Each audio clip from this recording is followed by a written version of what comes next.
Bem-vindos a esta análise. Hoje a gente vai mergulhar direto num contraste sociológico bem profundo, extraído de estudos acadêmicos recentes sobre o nosso mercado de trabalho.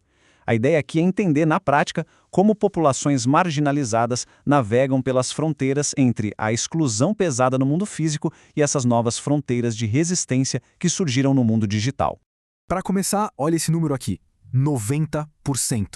90% das mulheres trans e travestis no Brasil são relegadas à prostituição. É um dado das pesquisas que choca logo de cara, mas que precisa ser dito, porque expõe uma realidade estrutural dura que, sinceramente, é inegável.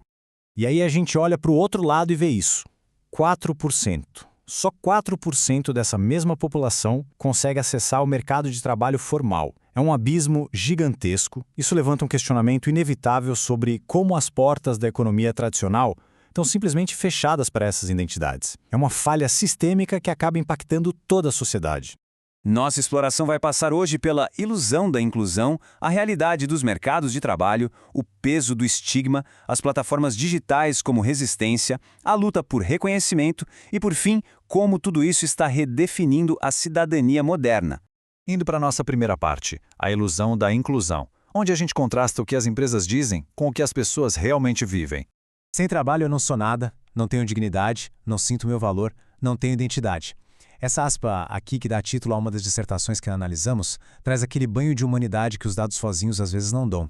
Ela deixa muito claro que o trabalho não é só para pagar boleto no fim do mês, é a própria fundação da dignidade e da identidade de quem a gente é no mundo. Seguindo para a parte 2, realidade dos mercados de trabalho, olhando de perto para as barreiras sistêmicas. Aqui a gente entende o tamanho do impacto da exclusão histórica. Pensem bem, 57%, ou seja, mais da metade desse grupo, não tem a educação básica exigida para vagas formais. Isso não acontece por acaso. É o reflexo direto de um ambiente escolar que historicamente se mostra hostil e acaba expulsando essas identidades muito antes de chegarem à fase adulta.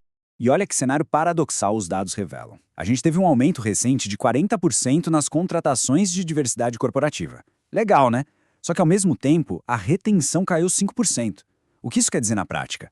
Que só abrir a porta da empresa não é suficiente. As estruturas do ambiente de trabalho continuam falhando e acabam empurrando essas pessoas de volta para o trabalho informal. Parte 3. O peso do estigma. Vamos falar sobre medicalização e exclusão institucional.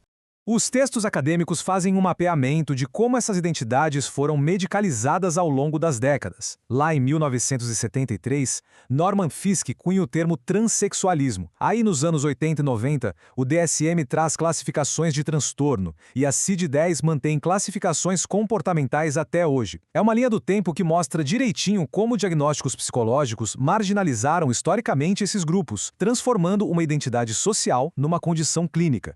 E aí a gente vê uma consequência absurdamente tangível desse estigma profundo, a exclusão financeira. Um caso real documentado na pesquisa mostra a conta digital de uma profissional do sexo que foi simplesmente bloqueada por mais de um ano. Tinha um pouco mais de R$8 mil lá e a instituição financeira achou aquela renda suspeita porque fugia dos padrões corporativos tradicionais. A exclusão atinge até serviços básicos de sobrevivência e cidadania. Parte 4. Plataformas digitais como resistência e como elas ajudam a contornar esses velhos guardiões corporativos. Nessa comparação, o contraste fica óbvio. De um lado, o mercado formal com barreiras de estigma e perigos físicos. Do outro, as plataformas digitais. Onde o mundo físico oferece apagamento, a internet aparece como uma rota de fuga, oferecendo caminhos reais de autorrepresentação e renda alternativo. E para explicar por que essa dinâmica funciona, os pesquisadores puxam um conceito do teórico Henry Jenkins, a cultura participativa. A ideia central é que plataformas como o YouTube e o TikTok têm barreiras bem baixinhas para se expressar. Nelas, a galera não é só espectadora passiva, mas atua produzindo conteúdo ativamente. Isso empodera os usuários para contornar aqueles guardiões tradicionais que sempre fecharam as portas para grupos marginalizados. Entrando na parte 5, a luta por reconhecimento através das lentes das teorias sociológicas da identidade. O sociólogo Axel Honneth tem uma teoria excelente que divide a luta por reconhecimento em 3 passos. Primeiro, a dimensão afetiva, que é criar aquelas redes de empatia online. Segundo, a validação social real, através de curtidas e senso de comunidade. E, por fim, a dimensão legal, que é usar toda essa força coletiva para lutar por igualdade e legitimidade. No ambiente digital, essas três esferas acabam operando todas ao mesmo tempo.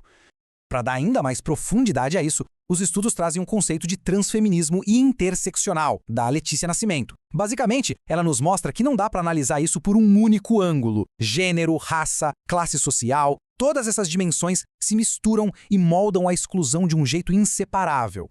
Então, a resistência digital não é apenas uma questão de gênero, mas de sobrevivência pura contra múltiplas opressões combinadas. Não dá para entender o problema sem olhar para o quadro todo. E chegamos à nossa última sessão, parte 6, redefinindo a cidadania moderna e qual é o real impacto dessa mudança para o meio digital.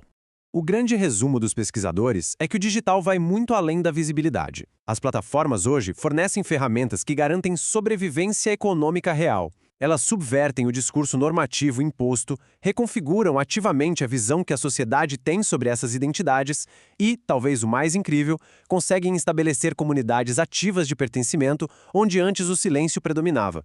E toda essa nossa análise deságua numa pergunta provocativa. Será que toda essa visibilidade conquistada no mundo virtual vai conseguir, de fato, desmantelar as velhas e insistentes barreiras de exclusão econômica lá no mundo físico?